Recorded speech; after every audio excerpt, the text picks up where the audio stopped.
شما مظنون هستید که میگید وقتی کباب کوبیده رو ورز بدیم تا یه مدت دستمون بوی دنبه میده. میدونی راهکارش چیه؟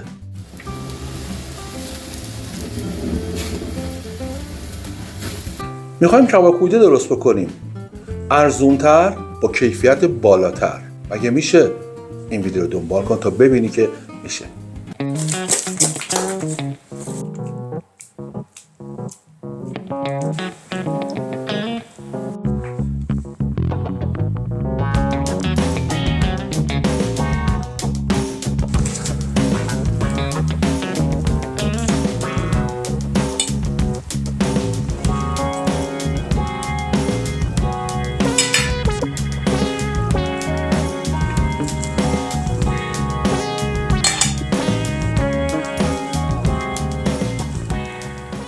دوستای گلم سلام، به کانال آشپزی خودتون خوش اومدید. با توجه به قیمت بسیار زیاد گوشت که این روزا برای هممون یه جور کابوس شده، تصمیم گرفتم آموزش ها رو به سمت غذاهای ارزونتر ببرم، اما کیفیت رو باید بالاتر ببریم. آشپزی امروز کباب کوبیده مورد علاقه تک تک ما ایرانی هاست. با یه تفاوت، گوشت ارزونتر، کیفیت بالاتر.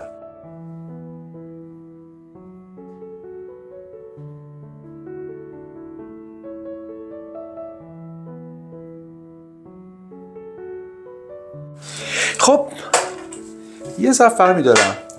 من دقیقاً حدود 400 گرم گوشت چرخ کرده قرمز دارم، مخلوط گوساله گوسفندی، و از این فروشگاه ها هم خریدم، فروشگاه زنجیره‌ای ها، که معمولاً به نظر من کیفیت خوبی نداره، اما متاسفانه زندگی امروز ما انتخاب بین بد و بدتر شده، نه بین بد و خوبه. خیلی خوب، من این گوشت رو خریدم حدود 620,000 تومان هر یک کیلوش رو. الان گوشت تازه گوسفندی، چرخ کردهش، کف دستش، رانش شده کیلویی 1,100,000 تومان. خیلی قیمت بالایی هستش. آیا راهی داره که ما بتونیم قیمت رو بشکنیم، به نصف برسونیم، اما کیفیت رو ببریم بالاتر؟ بله. بهترین گزینه گوشت بوقلمون هستش دوستان. گوشت بوقلمون به لحاظ ترکیبات بافت گوشتی و خواص بسیار شبیه گوسفند و گوساله، حتی بالاتر هست. چرا؟ چون چربی خیلی سبکتر و کمتری داره، کالری کمی هم داره. یه گوشتی که تمام ویتامین‌های گروه بی رو داره. چربی سوزی می‌خوای بکنی، رژیم می‌خوای بگیری، می‌خوای غذای سلامت بخوری، گردش با چرخ کرده گوشت قرمز وقتی مخلوط میشه یه ترکیب برنده فوق‌العاده به شما میده. کباب امروزمون طعم کباب کوبیده کاملا رستورانیه، اما با نصف قیمت. گوشت بوقلمون کیلویی 400,000 تومان. البته من میخرم 320 تومان، ولی تو بهترین شکل و همه جا کیلویی 400,000 تومانه. نسبت به 1,100,000 تومان خیلی اختلاف داره. ترکیب این دوتا با هم دیگه نتیجهش چی میشه؟ کیفیت خیلی بالاتر، اما نتیجه خیلی بهتر، چون چربی گوشت خیلی بیاد پایین. من کنارش 100 گرم هم دنبه اضافه کردم. خیلی خوب، حالا میریم سراغ پیاز. گوشت من 1 کیلو شد. این سه تا پیاز براش کمه، اما من قراره نصفش رو بپزم برای امشب. برای امشب این سه تا پیاز که حدود 300 گرم میشه و اگر آبش رو بگیرم 150 گرم پیاز آب گرفته یا توفال پیاز من میده کافی هستش. دقت کنید آب پیاز رو کامل نگیرید. اشتباه محضه که بعضی از دوستان و همکاران من میگن توفاله پیاز. نه، ما پیاز آب گرفته میخوایم به میزان 70%. پس اگه میخوای کباب نرم و آبدار و خوشمزه بازاری بخوری، آب پیاز رو 100% نگیر. با رنده ریز رندش میکنید دوستان گلم.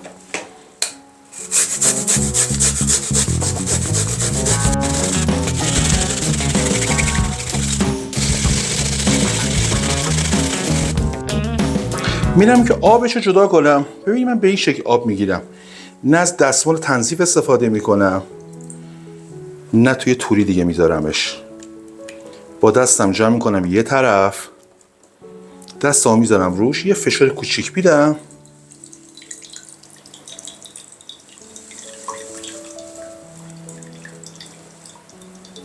خب من نظرم عوض شد، میخوام به کل گوشت پیاز بزنم.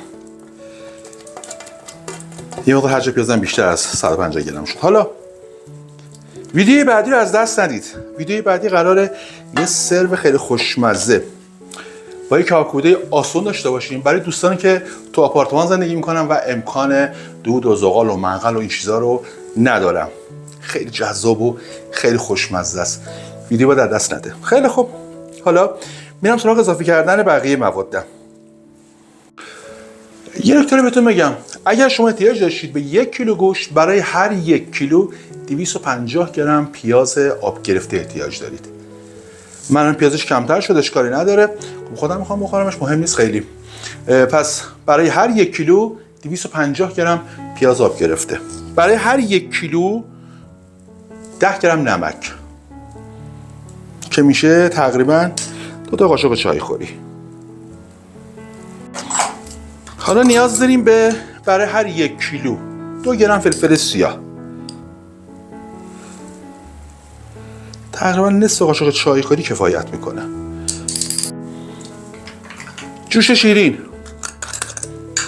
فود گرید باشه، مخصوص غذا، 1.5 گرم کافی هستش. ببینید اینقدر، همینقدر کافیه. حالا با دستای شسته، با دستکش، با قاشق، هر جوری که تو راحتی دوست گلم، اینو باید حسابی ورز بدیم و کف مالش کنیم. اما قبلش یه بار دیگه مرور کنیم. برای 1 کیلو گوشت کوبیده، مایه کوبیده، 250 گرم پیاز آب گرفته میخوایم، 10 گرم نمک میخوایم، حدود 2 گرم فلفل سیاه و 1 تا 1.5 گرم جوش شیرین مخصوص غذا. اینو فراموش نکنید. حالا حسابی هر با هم دیگه ترکیب میکنیم.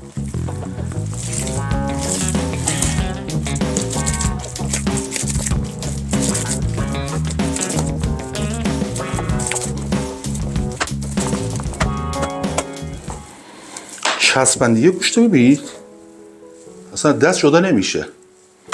اونایی که میخوام برای اولین بار کباب کوبیده بزنن این روش رو امتحان کنید، فوق العاده است. اگه میخواید دستت بعد از این کوبیدت رو ورز دادی، مایه کوبیدت رو ورز دادی، بوی دنبه نده و بوی بد نده، اذیتت نکنه، دست اول با آب گرم بشور، بعد یه مقدار خمیر دندون بمال به دستت، بذار 2 دقیقه بمونه، بعد بشور، دیگه هیچ بویی نمیده. خیلی خوب، روش میکشیم. 1 ساعت داخل یخچال استراحت میدیم. این استراحت برای این هستش که جوش شیرین و اون پیاز ما کار خودشون رو بکنن و بافت و نرمتر و مزه‌دار بکنن. این گوشت همه کاره است. برای کتلت خوبه، برای ماکارونی خوبه، برای غذاهای دیگه و همینطور کباب کوبیده. هزینه‌شو نصف کردیم. فعلا میتونیم با این فرمون بریم جلو تا ببینیم بعد خدا چی میخواد. راستی شما راهکاری دارید برای اینکه چطوری هزینه ها رو کم بکنیم اما کیفیت رو بالا ببریم؟ اگه راهکاری به نظرت میرسه حتما کامنت کن، هم من استفاده کنم هم بقیه دوستان. بریم و برگردیم. خب دوستای گلم، بریم برای سیخگیری. اول گوجه ها رو سیخ میگیرم. من میخوام از گوجه درست استفاده بکنم. نکته اول، بین سیخ‌های گوجه یه فاصله اینجوری بذارید. این باعث میشه که گوجه‌تون خیلی سریعتر مغز پخت بشه. می‌بینید؟ نکته بعدی که میخوام بهتون بگم تا سریعتر بپزه این هستش. قبلا بهتون گفتم این چاک به علاوه یا زبده رو بهتون یاد دادم.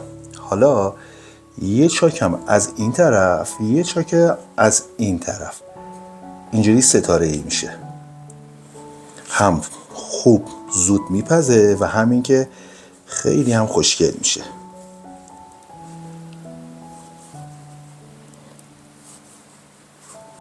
خب بریم برای سیخگیری. گوشتمون قشنگ 1 ساعت داخل یخچال استراحت کرد و الان آماده است. فوق‌العاده است، فوق‌العاده. خیلی خوب، ما با حدود تقریبا 700,000 تومان 1 کیلو گوشت خیلی مرغوب با خاصیت خیلی بالا داریم. برای سیخگیری تو آموزش‌های قبل خیلی گفتم این نکته، دیگه نمیخوام تکرار کنم که سرتون رو درد بیارم. به روش سیخگیری دقت کنید. مرحله اول بایستی گوشت رو به سیخ نگه دارید. مرحله دوم گوشت رو با حرکت انگشتان به سمت پایین رونده رو میکشیم پایین. مرحله سوم گل انداختنه. شونه مد نظرتون رو انتخاب کنید. من امروز از شونه های تقریبا 150 گرمی استفاده میکنم.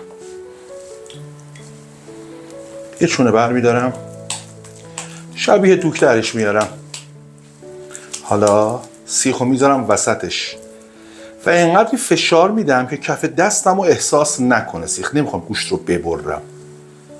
4 انگوش از بالا خالی، گوش به این شکل. همین که این بغل رو زد بیرون کافیه. ببینید از این ورم گوشم بیرون نزده اصلا. حالا اینا رو به هم دیگه میچسبونمشون. رونده رو به پایین.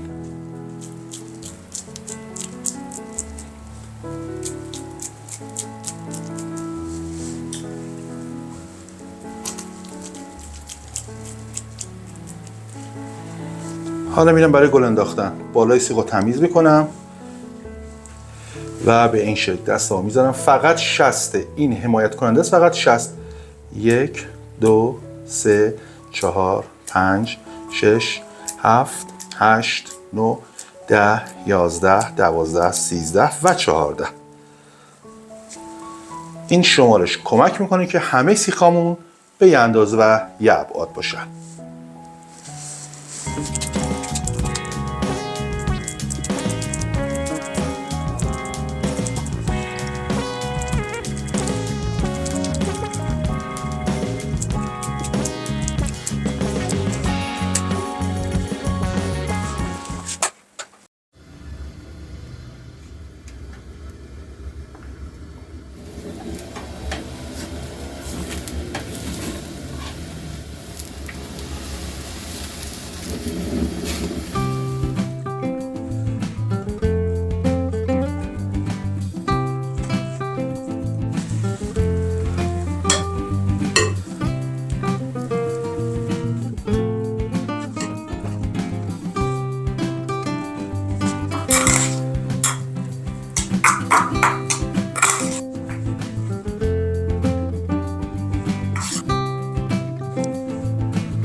خب دوستای گلم، آموزش امروز ما هم به پایان رسید. یک کباب پختیم با نصف قیمت گوشت.